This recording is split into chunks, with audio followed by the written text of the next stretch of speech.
fellow pilots, welcome back to the channel. Super excited to bring you guys a quick life update, as well as talking about the 3 top pieces of gear that have really influenced my VR flight simulation experience. And also at the end, I'm gonna have a bonus item that I think it's very affordable for most everyone. If you're in this hobby, I think you hands down need it.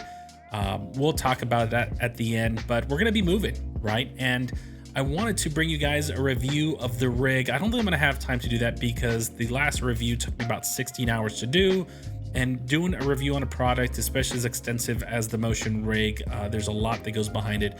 But today we're gonna be talking about the 3 key items that have really increased my immersion in virtual reality and flight simulation. And if you're a racer, this applies to you as well. So let's rock and roll, and let's get on with it. Here we go. All right, guys, so if it's your first time here, welcome to the channel. My name is Jose. I'm an air traffic controller here in Tampa. I've been here the last 2 years. Before that, I spent 15 years at Miami. I'm a huge VR flight sim nerd. I love everything photography, flight sim, VR related, anything that has to do with aviation. I am there. Anytime I get the opportunity to go fly a plane, I am in it. I love flying. I have several friends who have planes, and I've flown with you guys. It's so much fun. So again, one of the things you realize with flying is when you try to recreate it at home is you want that immersion, right? And let's start with the first thing here that's the most obvious, right? The VR headset, right? I have been flying since 2000, and actually, I will say this, since the time of recording this video, I posted my first flight in virtual reality on YouTube 11 years ago, which was in DCS with the Oculus DK1. I will leave that link down below if you want to see what that was like. That headset had twice the resolution of a Game Boy. It was like 640 by like 840. I mean, it was literally pixels upon pixels. Palmer Luckey, just absolutely amazing, you know, created that, crushed it with Oculus DK2, then the Oculus CV1, then I think they had the CV2, then it was sold to Facebook for $2 billion. So since then, I've had so many headsets, the Quest 2, Reverb G2, the Quest 3, I've used the Pimax Crystal Light, I have the Pimax Crystal Super here. What else we tried? The Vario Aero, good Lord, so many headsets, Pimax 8KX, and so many more that I can't even remember at this time. VR has really just brings a presence to flight simulation. When you turn your head, you are in the cockpit. And one of the things I could best possibly explain this is by telling you, let's say when you play a game online, let's say you do a flight simulator, Grand Theft Auto or Forza, whatever it is, you're playing with an Xbox controller and you're on your Xbox, right? This is what happens.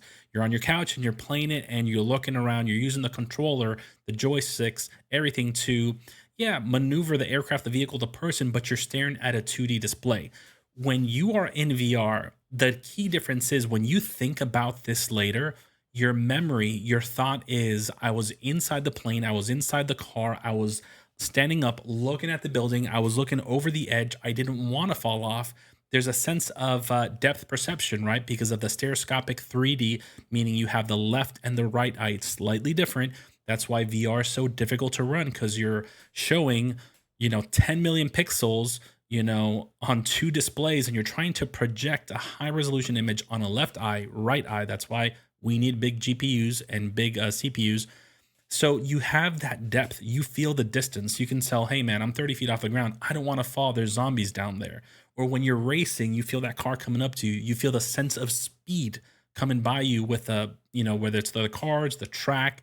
That sense of immersion you don't get from a 2D screen. You will not get that from your Xbox. You still have fun. It's a blast. It's crazy. But VR puts you inside the cockpit. I remember the first time I was in the cockpit of a 747. It was huge. I mean, just realizing, standing up in my room inside the 747 was absolutely amazing. And just looking at all the buttons and seeing everything, that was probably the coolest thing ever. So these flights, these experiences become memory. So that's why a lot of simmers and real pilots, I think, like to use virtual reality as almost a training tool, even though, listen, if you're going to train bad technique, the truth is you can train bad technique anywhere. So you have to have good technique. You have to have good discipline, have your basics, your foundations down if you're going to use something like this to help you in the real world. But there's a lot of pilots that do that. And if you're a real pilot and you do use VR for your real world training, or just to kind of brush up your skills, drop a comment down below. Fight those naysayers off. They're like, oh, you're gonna learn bad technique. Well, bad technique, if you're already rocking bad technique, you're gonna keep that. Do things correctly, follow your checklist. Again, there's not advice on how to fly or do anything, but there's a lot of simmers who are also real world pilots and use this because of the immersion, because of the memory, right? So the prices have ranged anywhere from $300 up to like $2,000, $4,000, whether it's a Quest 3 or, some of Vario's top products, which are 4 grand, which are not meant for us as consumers. They called it prosumers at one point, but VR really is the #1 most immersive way. And I think if nothing else, if let's say you have your joystick and you have a computer, right? Because let's not forget, you do need a computer for this, right? That's the unspoken thing here. We need a solid computer. What GPU? Kind of hard to say because depending on your headset, you kind of got to match it accordingly. But the best GPU you can get, that's my advice, right? So you have your computer and a VR headset and a joystick, you are ahead of the game. There's so much fun to be had. You don't need a whole crazy cockpit. It does help, and it's just a rabbit hole, right? So VR headsets is the #1 thing that increases the immersion when it comes to flight simulation. And for you Xbox users, it's night and day different when you're in VR. And I know we don't have VR on Xbox, unfortunately. But we have #2, which is force feedback peripherals. Guys, this is amazing. At FS Expo last year, we had a taste of what was coming to the market. Now, force feedback really allows the plane to talk to you. And again, I am not a real world pilot. I am a sim pilot. I am the VR pilot, right? So I love flying in virtual reality. And I'll tell you guys right now, I have the Moza AB9. And that has blown my mind away. There's just something about being able to feel the aircraft and what it's doing, feel the stall. The force feedback really lets you control your airplane and feel the turbulence, the trim pressure, the stall buffeting. Just before it happens, you feel it with your joystick. And that is absolutely immersive. It is, when you go to force feedback, you don't want to fly without force feedback. For example, with that Moza AB9, I have profiles for Skyhawks, for 737s. Helicopters are a no-brainer. When you fly the Huey in Microsoft Flight Sim or DCS, the cyclic literally just starts moving back and forth as the helicopter starts pulling up. You feel the vibration of the Huey. It is the most wildest thing ever.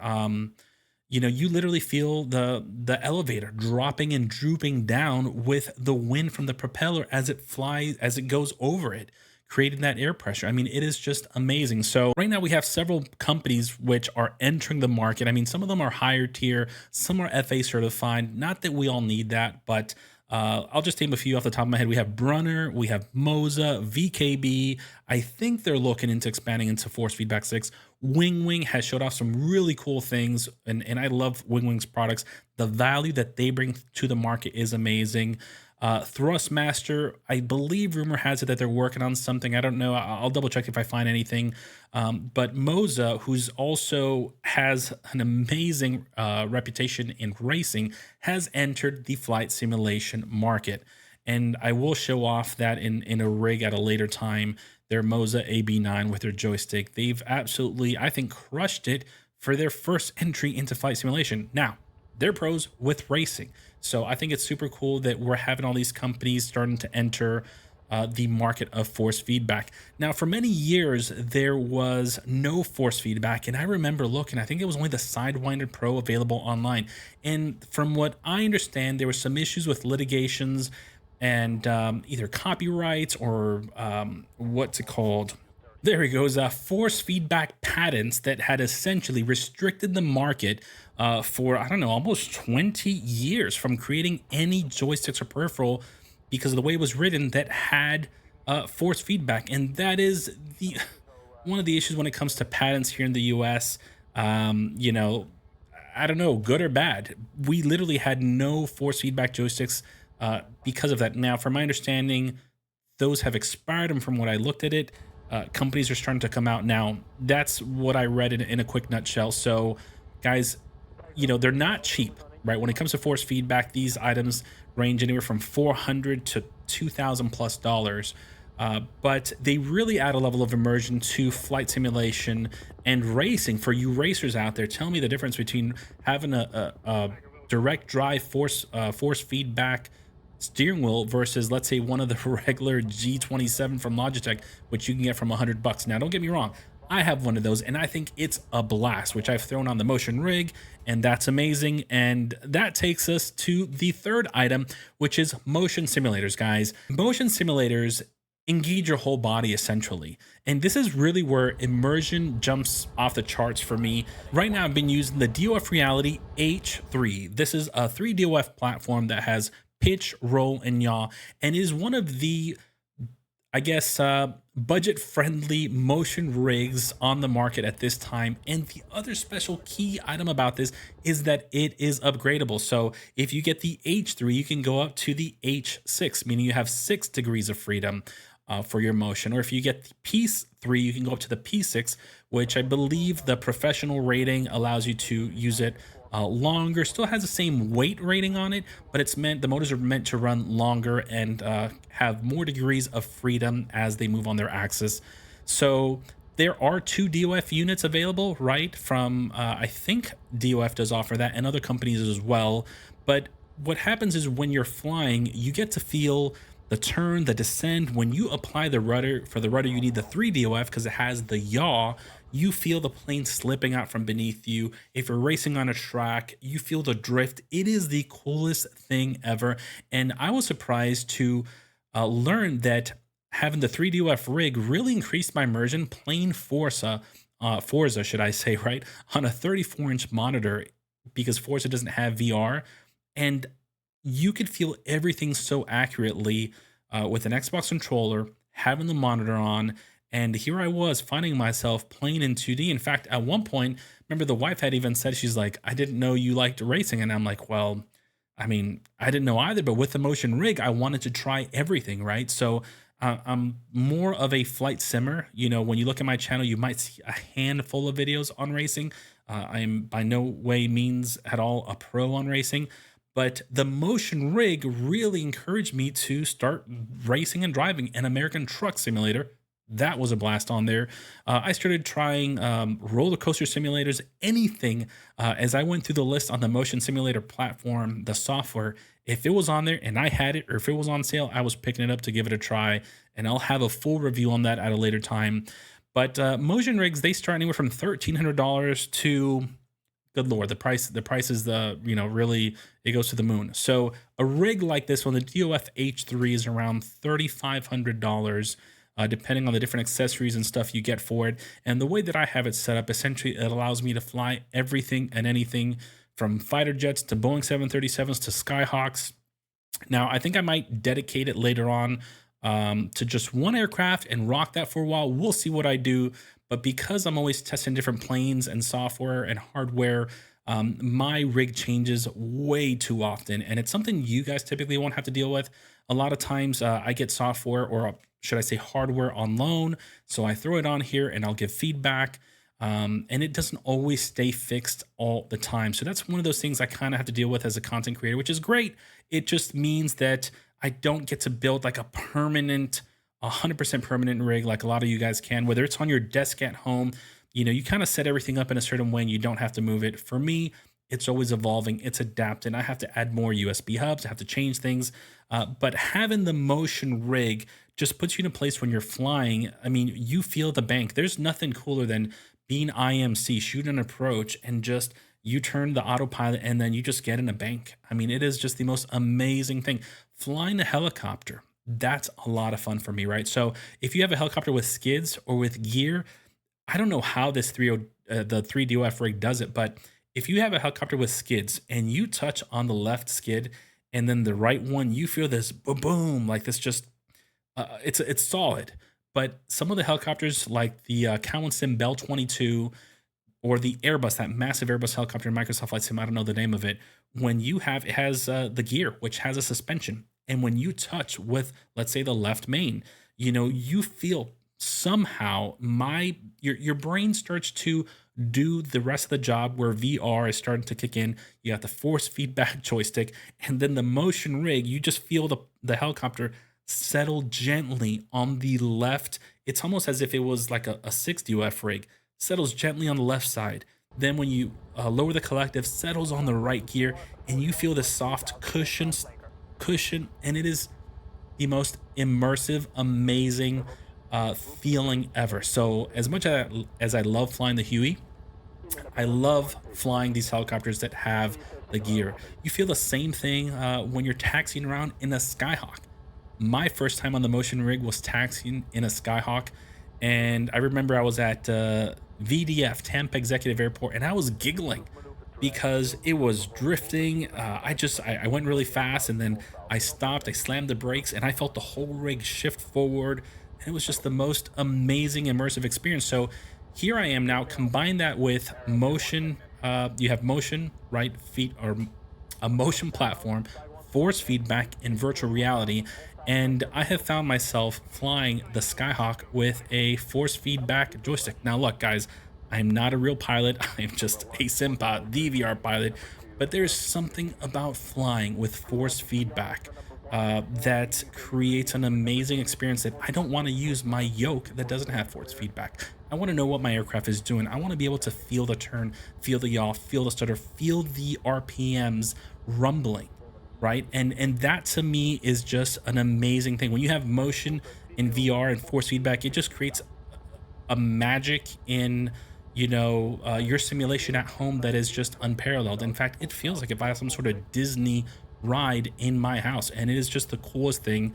I love showing it off with friends, or when my dad comes to, I'm like, Dad, come check this out, I got a new plane. Or Dad, come jump on this, come check it out. uh DOF, it's coming, or not DOF, but motion rigs are coming down in price. Yes, $3,000 is a lot of money, absolutely. But this 3DOF H3 has really increased my immersion just to a next level, and I've been trying to show it off. If you check, I'll have a catalog of flights where I just fly randomly. I'll do touch and goes on a pattern just because I want to feel the landing and taking off over and over and over and over, and it's just so much fun. So whether you're flying an F-16, whether you're doing DCS, whether you're doing American Truck Simulator, or any of the other racing titles, Assetto Corsa, having a motion rig, 3DOF, I think, is the minimum. Do not cheat yourselves. If you go for 2DOF, make sure it's upgradable. There's something about having yaw, which is amazing in flight, and it doesn't take up a lot of room. The footprint on this is so small. In fact, I have two rigs here. This one is a static rig from Next Level Racing, which is another great rig, solid, heavy duty metal. But the motion rig, I find myself there 100% of the time. That's the best way I could say. It's not even 99%, it is 100% of the time. There is one item that really brings a level of immersion to you guys, and this is the bonus item. It's called a butt kicker. Now, if you guys have a butt kicker, do me a favor and leave a comment down below, positive or negative. Let people know what your experience has been. There's a couple different brands of these. You can kind of do your own DIY setup if you really want, which I did that years ago on my wood frame setup, the first rig that I kind of built. But the butt kicker is the hidden MVP, guys. And I'm going to do, by the way, I'm going to do separate videos for all these at a later time. I promise they're coming. I owe you guys a lot of videos. It's just, I got so many cool ideas, but we will talk about this in thorough detail. The butt kicker provides a level of immersion to you guys that if you don't have a motion rig, force feedback, or even a VR headset, if you put a butt kicker under your office chair, you're going to now have a tactile response of what's happening on your display. And let me talk about it in the context of, let's say, a first-person shooter. I know a lot of you other guys out there are dads. You guys love FPSs. When I remember playing, I forgot what game it was a shooter on the computer, and I ran up to the wall and someone was shooting at the wall at me. I threw a grenade inside the room. Now I see the grenade go in and I feel the bullets hitting the wall because they're impacting, and that sound is being translated into vibrations that are under my chair. So I feel the boom, boom, boom, boom, boom, boom, boom, boom. They're just lighting up the wall, providing cover fire so I don't move. Then I hear and see my grenade explode in the room, and I felt that in my chair. So my whole chair now shakes violently because it was a loud sound effect, right? And this was captured, I guess, translating through audio frequencies. So my chair now just violently shakes, and it's just like boom. And when that happens, I now not only saw it, I heard it, but then I felt it on my chair. So now I know to clear the room, go in, and as I'm shooting, I feel my shots on vibrating on the chair. It is just an amazing experience. So what does that mean for flying or racing? So when you're racing, one of my favorite cars to take is, I think it's Beam NG. If you don't know what that is, check it out, Beam NG.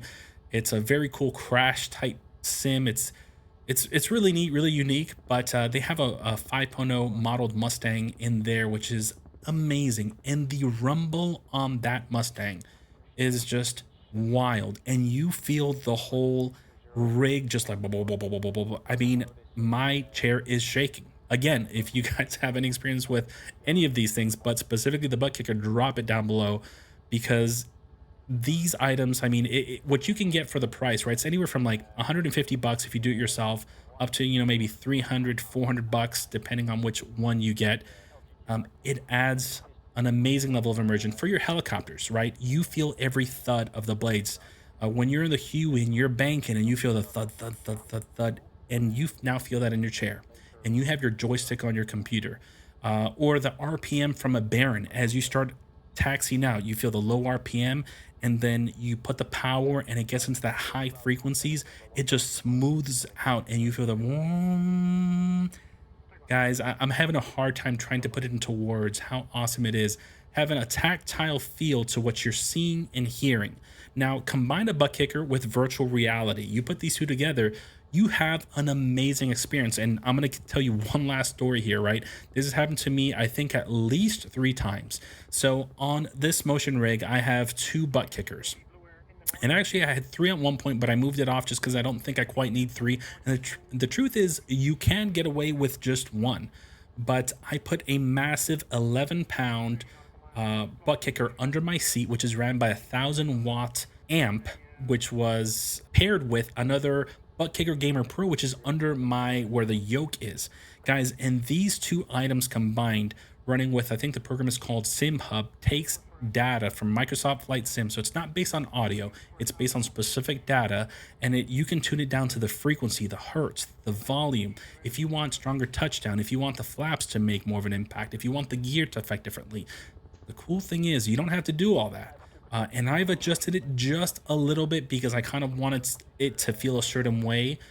And there's been twice now, or at least 3 times, where I've started flying on my motion rig, and there's an emergency stop button where the emergency stop button was on just because I hit that when I'm done flying. That way the rig doesn't do anything crazy while I'm getting on and off the rig. And I've flown for, one time was like 10 minutes, another time was 30 minutes before I realized that the motion rig was off. And the butt kickers were adding so much immersion to my experience that I didn't realize that the butt kicker, that the motion rig was actually off, right? And you kind of say, well, how does that make sense? So you're flying and your rig's not turning and you don't feel it?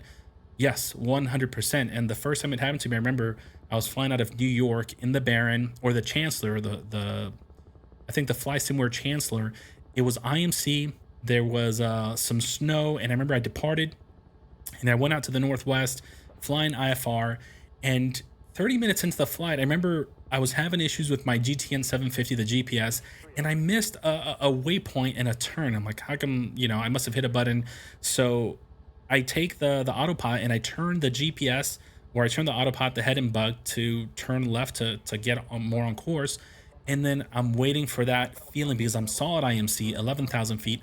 I'm waiting to feel my ear equilibrium, just to kind of, all right, here I am in the turn.